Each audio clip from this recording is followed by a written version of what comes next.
l'appellera femme, parce qu'elle a été prise de l'homme. Ainsi, Jésus-Christ, comme étant le Fils de l'homme, quand il vit Marie, il vit en réalité l'os de ses os, la chair de sa chair. En d'autres termes, quand il vit Marie, cela lui rappela l'alliance de mariage qu'il y ait l'homme Adam et la femme Ève. Cela rappela en Jésus son épouse, l'Église. Par conséquent, quand Jésus vit Marie, il vit en réalité en elle son épouse, l'Église. D'où Marie était à ce moment une représentation de l'Église. C'est pourquoi Jésus-Christ était disposé à faire une exception, même s'il ne voulait pas intervenir. Même pour le bien, mais pour le bien de son Église, il intervint pour rappeler à son Église l'alliance qu'elle a avec lui, afin que l'Église puisse rester fidèle à cette alliance jusqu'à la fin. C'est pourquoi il dit à Marie, mon heure n'est pas arrivée. En d'autres termes, pour dire que mes noces ne sont pas encore arrivées. Le jour de mes noces n'est pas encore arrivé. De la même manière que Jésus-Christ fit une exception lors du mariage de Cana pour le bien de son Église, il fit également une exception dans ces derniers jours, en donnant un temps supplémentaire à son Église pour qu'elle se prépare à son retour. En effet, la similitude de ce qui est arrivé au peuple d'Israël en Égypte se produit également à notre époque pour l'Église. Car le peuple d'Israël devait passer 400 ans en Égypte. Et alors, Dieu viendrait pour les délivrer comme il le dit à Abraham. Genèse chapitre 15, verset 13. Et l'Éternel dit à Abraham, sache que tes descendants seront étrangers dans un pays qui ne sera point à eux. Et ils y seront asservis et on les opprimera pendant 400 ans. Mais Dieu ajouta un temps supplémentaire de 30 ans avant de venir délivrer le peuple d'Israël, comme il est écrit dans le livre de Exode. Exode chapitre 12, versets 40 à 41, qui dit ceci. Le séjour des enfants d'Israël en Égypte fut de 430 ans. Et au bout de 430 ans, le jour même, toutes les armées de l'Éternel sortirent du pays d'Égypte. Et la parole de Dieu nous révèle qu'il n'y a rien de nouveau sous le soleil, car les choses qui étaient seront à nouveau. Ecclésiaste chapitre 1 verset 19 qui dit ceci. Ce qui a été, c'est ce qui sera, et ce qui s'est fait, c'est ce qui se fera. Il n'y a rien de nouveau sous le soleil. Cela implique que Dieu nous accordera également un délai supplémentaire de 30 ans avant le retour de Jésus-Christ. Car si nous comptons correctement depuis la naissance de Jésus-Christ, nous pouvons voir que le 3e jour, aux yeux de Dieu, a commencé exactement en l'an 2000. D'où le retour de Jésus-Christ aurait dû avoir lieu en l'an 2000. Mais nous sommes maintenant en l'an 2020. Ce qui nous dit qu'il y a eu un temps supplémentaire qui a été donné, qui a été accordé. Et bien qu'un temps supplémentaire ait été accordé, cependant, parce que les tribulations de ces derniers jours seront sévères, Dieu a accordé, Dieu a raccourci le temps supplémentaire pour le bien de son Église, faisant ainsi une exception de la même manière qu'il a fait lors des noces de Cana. Tout comme Jésus nous a dit dans Matthieu chapitre 24, verset 21-22, qui dit ceci. Car alors la détresse sera si grande qu'il n'y en a point eu de pareil depuis le commencement du monde jusqu'à présent. et qu'il n'y en aura jamais. Et si ces jours n'étaient abrégés, personne ne serait sauvé. Mais à cause des élus, ces jours seront abrégés. Donc, au lieu d'avoir 30 ans de temps supplémentaire, au lieu d'avoir 30 ans de temps supplémentaire, ce serait moins. Et comme il nous reste plus que 10 ans pour achever les 30 ans, donc cela doit être ces 10 dernières années qui seront abrégées avant que Jésus-Christ vienne prendre son épouse.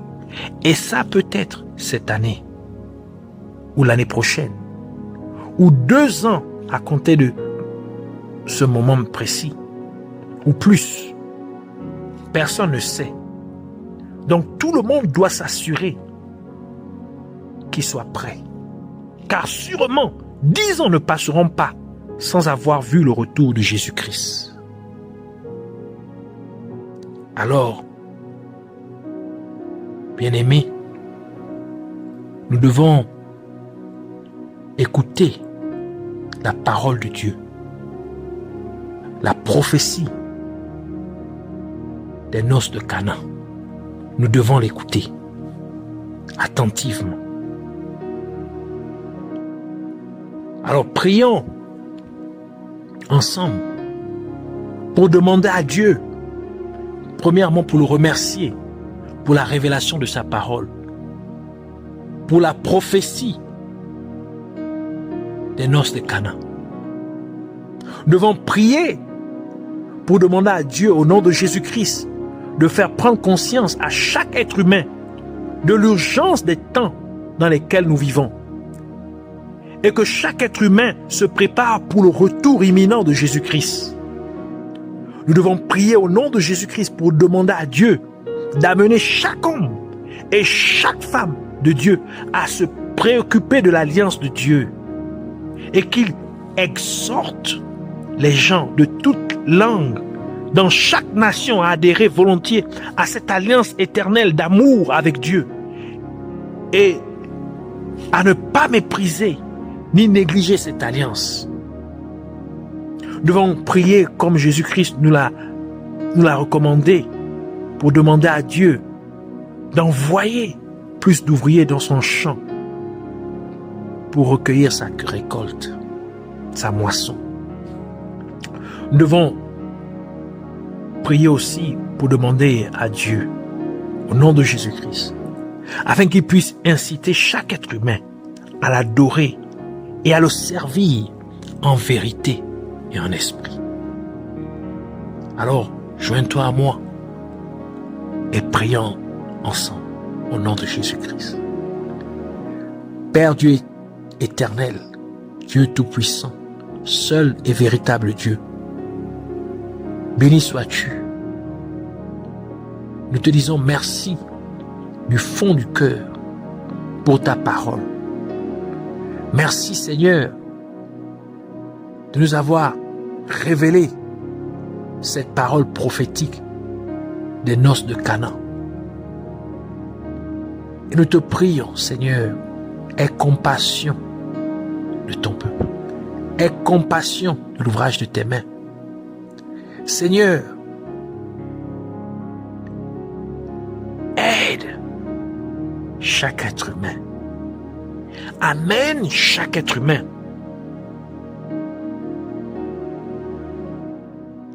à prendre conscience de l'urgence de ces temps les derniers que nous vivons. Amène chaque être humain, Seigneur, à s'apprêter, à se préparer pour ton retour imminent. Que nous soyons une épouse, une église sans tache ni ride. Que nous soyons prêts à ton retour. Que nous ne soyons pas surpris. Nous te prions, Seigneur, au nom de Jésus, afin que tu amènes chaque homme et chaque femme de Dieu à pouvoir valoriser ton alliance, à pouvoir mettre en avant ton alliance d'amour, en prêchant et en enseignant cela dans tous les coins du monde, en amenant, Seigneur, chaque être humain, en exhortant chaque être humain de tout bord, de toute langue, de tout clivage, dans toutes les nations, à adhérer de manière volontaire à cette alliance au nom de Jésus-Christ. Que chaque être humain rentre dans cette alliance de vie éternelle, cette alliance d'amour, cette alliance éternelle au nom de Jésus-Christ. Et que chaque être humain s'imprègne de cette alliance en parlant aussi à son prochain, en exhortant aussi son prochain à y adhérer, en invitant son prochain à y entrer aussi, au nom de Jésus-Christ. Seigneur, nous te prions et nous te demandons, Seigneur, envoie plus d'ouvriers pour ta moisson, car elle est grande, elle est prête, elle est mûre, mais il y a peu d'ouvriers.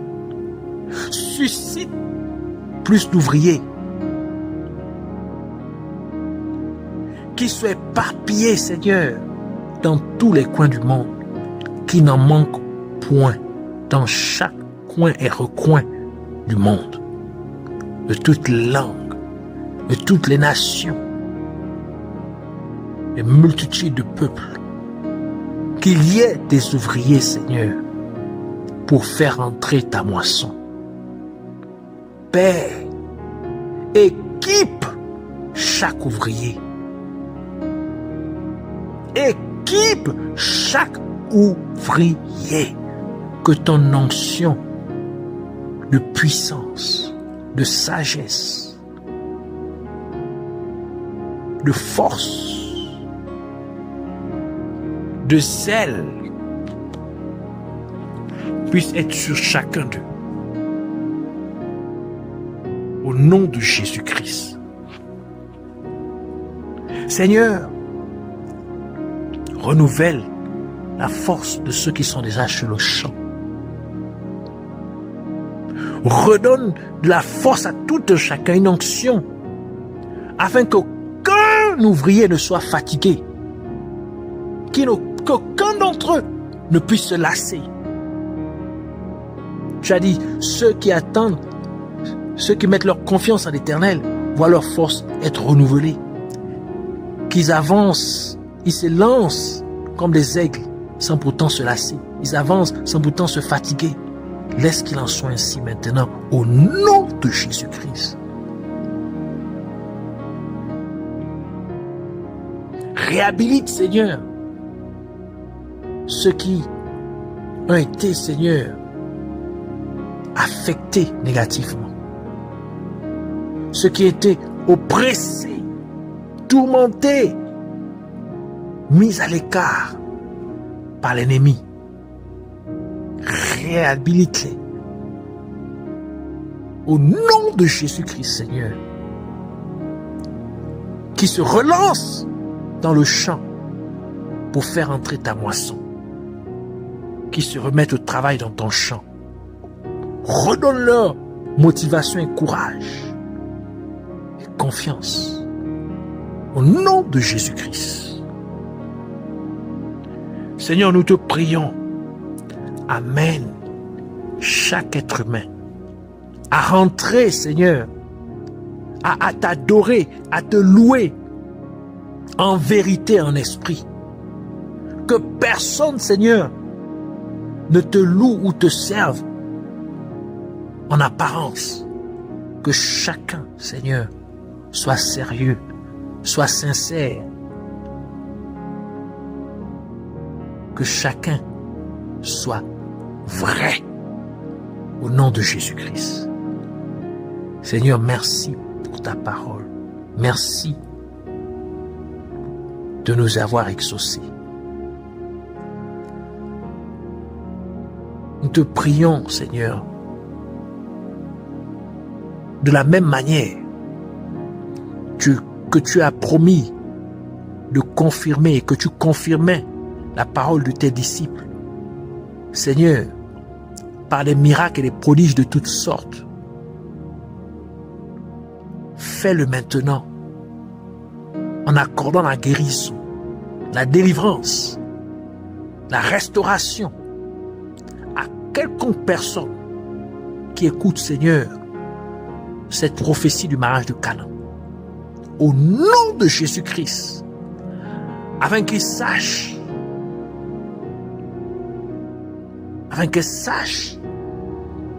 que ce n'est pas un homme qui parle, mais c'est toi-même qui parles. Au nom de Jésus-Christ. Que ce corps, cet esprit et cette âme soient délivrés complètement au nom de Jésus pour te servir. Qu'ils soient restaurés complètement, Seigneur, pour t'honorer. Qu'ils soient guéris complètement, Seigneur, pour témoigner de ta grandeur et de tes bienfaits. Pour servir dans ton champ au nom de Jésus-Christ. Merci, Seigneur, de l'avoir fait maintenant. Au nom de Jésus-Christ, que la gloire, l'honneur et la majesté te soient rendus. Au nom de Jésus-Christ, nous avons ainsi prié. Amen. Soyez bénis.